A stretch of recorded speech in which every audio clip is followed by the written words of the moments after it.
I coined my own definition of success in 1934 when I was teaching at a high school in South Bend, Indiana, being a little bit disappointed and delusioned perhaps by the way parents of the youngsters in my English classes expected their youngsters to get an A or B. They thought a C was all right for the neighbor's children because the neighbor's children are all average.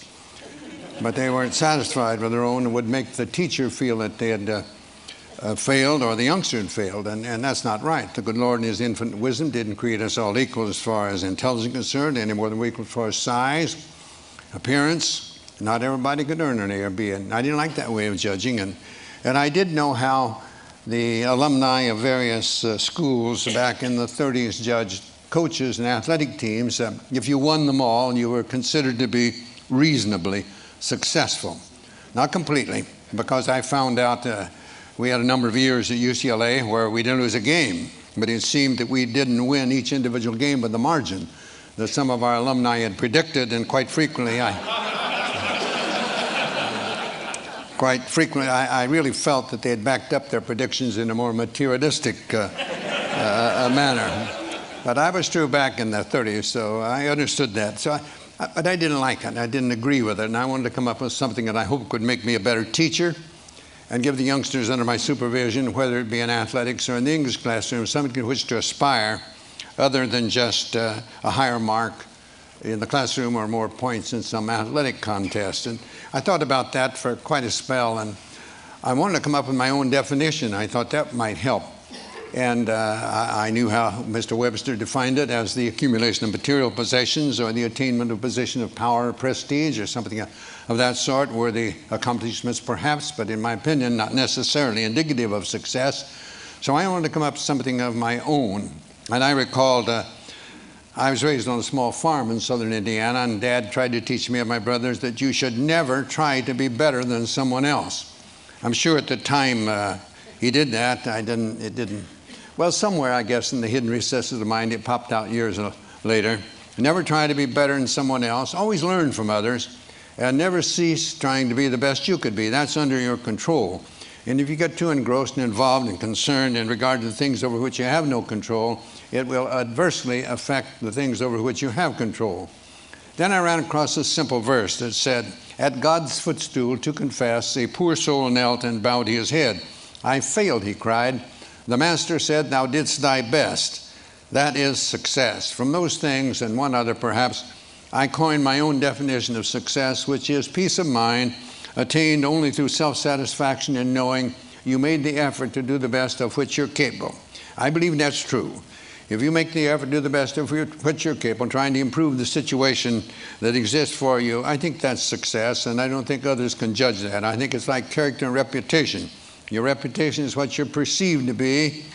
Your character is what you really are, and I think the character is much more important than what you are perceived to be. You'd hope they'd both be good, but they don't necessarily be the same. Well, that was my idea of what I was going to try to get across to the youngsters. I ran across other things. I love to teach, and it was mentioned by the previous speaker that I enjoy poetry, and I dabble in it a bit and love it. And there are some things that help me, I think, be better than I would have been. I know I'm not what I ought to be and not what I should be, but I think I'm better than I would have been if I hadn't run across certain things.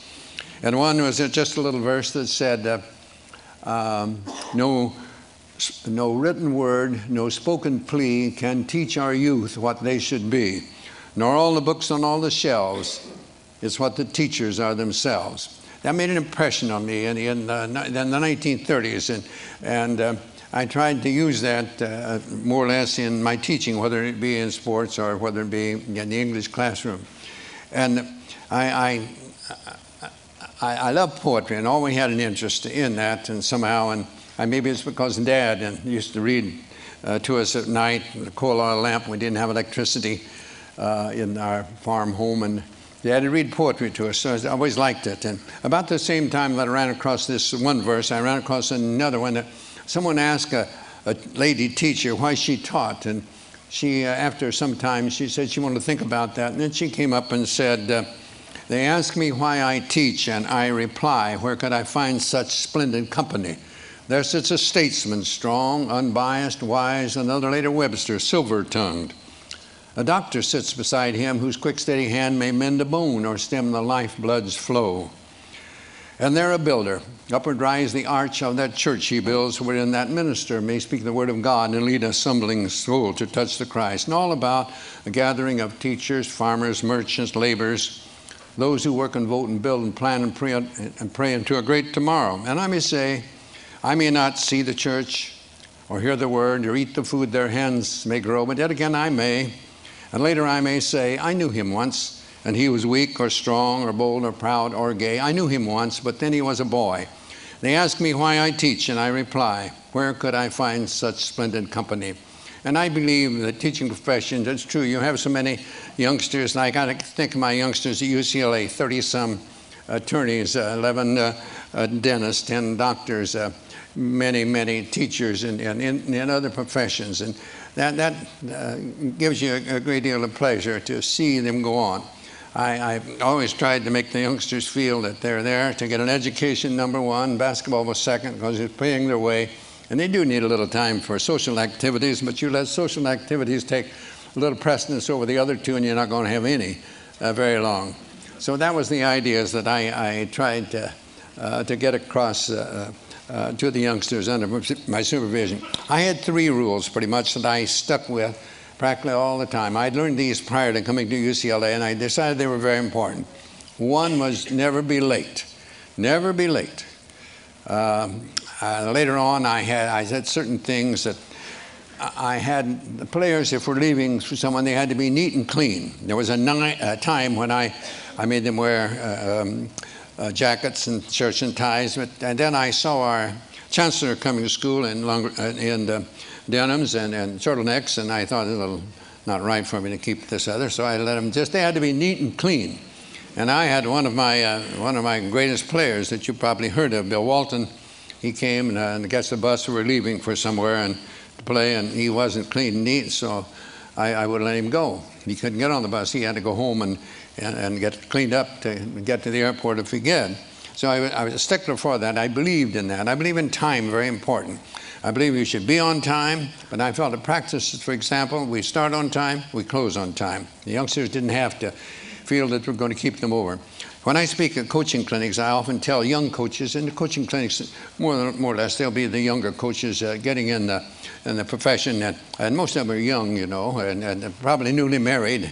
And I tell them, don't run practices late, because you'll go home in a bad mood, and that's not good for a young married man to go home in a bad mood. When you get older, it doesn't make any difference. But so I did believe on time. I believe starting on time, and I believe closing on time. And another one I had was not one word of profanity. One word of profanity, and you are out of here for the day. And if I see it in a game, you're going to come out and sit on the bench. And the third one was never criticize a teammate. I didn't want that. I used to tell them I was paid to do that. That's my job. I'm paid to do it. Pitifully poor, but I am paid to do it. Not like the coaches today, for gracious sakes, no. It's a little different than it was in my day. But those are the 3 things that I stuck with pretty closely all the time. And those actually came from my dad, and that's what he tried to teach me and my brothers at one time. I came up with a pyramid eventually that we don't have the time to go on that, but that to help me, I think, become a better teacher. And this is something like this, and I had blocks in the pyramid, and the cornerstones being industrious and enthusiasm, working hard and enjoying what you're doing, coming up to the apex, according to my definition of success, and right at the top, faith and patience. And I say to you, in whatever you're doing, you must be patient. You have to have patience. We want things to happen to us. We talk about our youth being impatient a lot, and they are. They want to change everything. They think all change is progress, and we get a little older, we sort of let things go, and we forget that there is no progress without change.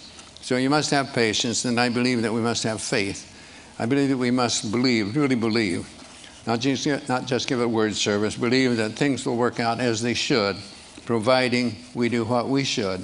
I think our tendency is to hope that things will turn out the way we want them to so much of the time, but we don't do the things that are necessary to make those things become reality. I worked on this for some 14 years, and I think it helped me become a better teacher, but it all evolved around that original definition of success. You know, a number of years ago, there was a Major League Baseball umpire by the name of George Moriarty, and he spelled Moriarty with only one I. I'd never seen that before, but he did. And big league baseball players, they're very perceptive about those things, and they noticed he had only one I in his name.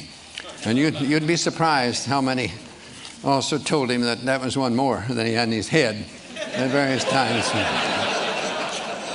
But he wrote something that I think he did what I tried to do in this pyramid. He called it the road ahead or the road behind. And he said, sometimes I think the fates must grin as we denounce them and insist the only reason we can't win is the fates themselves have missed.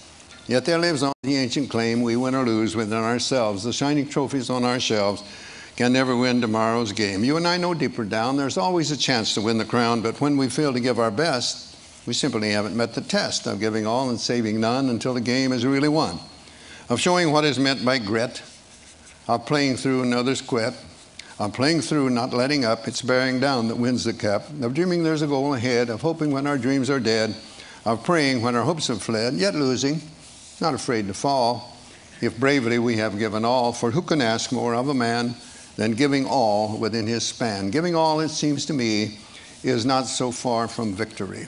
And so the fates are seldom wrong. No matter how they twist and wind, it's you and I who make our fates. We open up or close the gates on the road ahead or the road behind. Reminds me of another set of threes that my dad tried to get across to us. Don't whine, don't complain, don't make excuses. You get out there and whatever you're doing, do it to the best of your ability. And no one can do more than that. I tried to get across to that. My punish will tell you, never heard me mention winning. Never mention winning. My idea is that you can lose when you outscore somebody in a game, and you can win when you're outscored. I've felt that way on certain occasions at various times. And I just wanted to be able to hold their head up after a game. I used to say that when a game is over and you see somebody that didn't know the outcome, I hope they couldn't tell by your actions whether you outscored an opponent or the opponent outscored you. And that's what really matters. If you make your effort to do the best you can regularly, the results will be about what they should be. Not necessarily what you would want them to be, but they'll be about what they should. And only you will know whether you can do that. And that's what I wanted from them more than anything else. And as time went by and I learned more about other things, I think it worked a little better as far as the results. But I wanted the score of a game to be the byproduct of these other things and not the end itself. I believe it was one great philosopher said, Cervantes. Cervantes said, the journey is better than the end. And I like that. I think that is. It's getting there. Sometimes when you get there, there's almost a letdown. But it's getting there that's the fun. I like to, as a basketball coach at UCLA, I liked our practices to be the journey. And the game would be the end result. And I'd like to go up and sit in the stands and watch the players play and see whether I'd done a decent job during the week. And there again, it's getting the players to get that self-satisfaction, knowing that they've made the effort to do the best of which they are capable. Sometimes I'm asked who was the best player I had over the best teams. I can never answer that. As far as the individual is concerned, I was asked one time about that, and it said, suppose that you in some way could make the perfect player, what would you want? And I said, well, I'd want one that knew why he was at UCLA, to get an education, he was a good student, really knew why he was there in the first place. But I want one that could play too. I'd want one to realize that defense usually wins championships and to work hard on defense. But I'd want one to play offense too. I want him to be unselfish and look for the pass first and not shoot all the time. And I'd want one that could pass and would pass. I've had some that could and wouldn't, and I've had some that would and could. You couldn't. So I wanted that, and I wanted him to be able to shoot from the outside. I wanted to be able to be good inside too. I'd want them to be able to rebound well at both ends too. And why not just take someone like Keith Wilkes and let it go at that? He had the qualifications, and not the only one, but he was one that I used in that particular category because I think he made the effort to become the best. There was a couple. I mentioned in my book, They Call Me Coach, that two players that gave me great satisfaction, and it came as close as I think anyone I ever had to reach their full potential. One was Conrad Burke, and one was Doug McIntosh. When I saw them as freshmen on our freshman team, we didn't have freshmen, couldn't play varsity when I taught, and I thought, oh gracious, if these two players, either one of them, they're different years, but I thought about each one of them at the time he was there. Oh, if he ever makes the varsity, our varsity must be pretty miserable if he's good enough to make it. And you know, one of them was a starting player for a season and a half, and the other one was his next year. He played 32 minutes in a national championship game, did a tremendous for us. And the next year he was a starting player on the national championship team. And here I thought he'd never play a minute when it was. So those are the things that give you a great joy and great satisfaction to see one. Neither one of those youngsters could shoot very well, but they had outstanding shooting percentages because they didn't force it. And neither one could jump very well, but they kept good position, and so they did well rebounding. They remembered that every shot is taken, they assumed it'd be missed. I've had too many that stand around, wait to see if it's missed, then they go, it's too late. Somebody else is in there ahead of them. They weren't very quick, but they played good position, kept in good balance. And so they played pretty good defense for us. So they had qualities that they came close to, as close to reaching possibly their full potential as any players I ever had. So I consider them as to be as successful as a Louis Alcindor or a Bill Walton or in many of the others that we had. There were some outstanding players. Have I rambled enough? I was heard that when he makes his appearance, I was supposed to shut up.